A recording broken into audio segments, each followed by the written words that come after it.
هێرشێکی دیکەی تێرۆر ئەمجار لە بێرلین و لێدوانی توندی دانۆڵد ترامپ لە ڕێگای تویترەوە. ترامپ هەمیشە ڕاوێژی وا توندی سەبارەت بە شەڕ لە بەرامبەر هەڕەشەی ئاینی نەبوو، بەڵام لەماوەی هەڵمەتی سەرۆکایەتی ئەو هەستەی زیاد کرد لە دەمێکدا هێرشەکانی تێرۆریستی دەنگدەرانی ئەمریکی نیگەران کرد. ترامپ بۆ شەڕی تێرۆر قەدەغەیەکی کاتی بۆ هاتنی مسلمانان بۆ نێو ئەمریکا، خێراترکردنی هەڵمەتی بۆمبارانکردنی داعش، کارکردن لەگەڵ هاوپەیمانانی خۆڕەڵاتی ناوەڕاست و هاوپەیمانەتی لەگەڵ ڕووس و ڕەنگە ڕژیمی سووریاشی پێشنیار کرد. ترامپ استراتیژی دژە تیرۆری خۆی لە وتارێکی سەرەکی لە ئاگوستدا خستە ڕوو.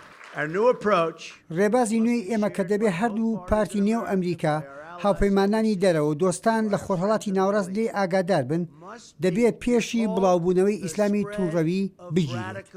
جاخت لەسەر ئەو بیرۆکەیە ڕێبازی ترامپ لی ئۆباما جیا دەکاتەوە وەک بڵیس میشتاڵ لە ناوەندی ڕێبازی هەردووک پارتان لە واشنگتۆن دەڵێت. پێم وایە دیتنی هەڕەشەکە لە شێوەی ئایدۆلۆژی وا دەکات ترامپ گرفتەکە تەنیا وەک ڕاگررتنی هێرشەکان نەبینێت، بەڵکو ڕاگررتنی بڵاوبوونەوەی هەڕەشەی ئەو ئایدۆلۆژی و ڕاگررتنی توانایی بۆ تونڕەوی زیاترە.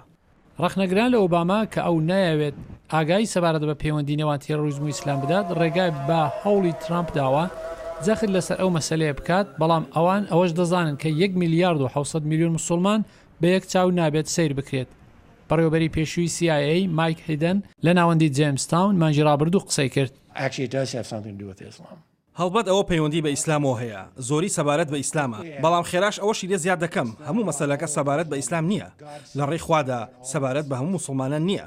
ڕاوێژکارانی ترامپ جیاوازی لە نێوان ئیسلام و تێرۆریزمی ئیسلامی دادنێن، بەڵام دەڵێن زیادبوونی هەڕەشەکە پێویستی بە استراتێژی تونتر هەیە. جیمز کرافانۆ بەڕێوەبەری ڕێبازی دەرەوە لە ناوەندی هێریتەج پێشنیازی بۆ تیمی گواستنەوەی ترامپ هەیە. بە گوێرەی هەر پێوانەیەکی دروست تیرۆریزمی گیانی خراپتر لەو کاتەیە کە سەرۆک ئۆباما ئۆفیسی گرتە دەست.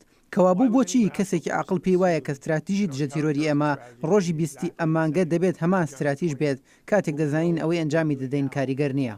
ڕەنگە جیاواز بێت، بەڵام بەڕێوەبەری پێشووی CIA دەڵێت یەک شت ناگۆڕدرێت، ئەویش ئەمریکا ناتوانێت بە ڕێگای خۆیەوە شەڕی دژی تێرۆر بکات.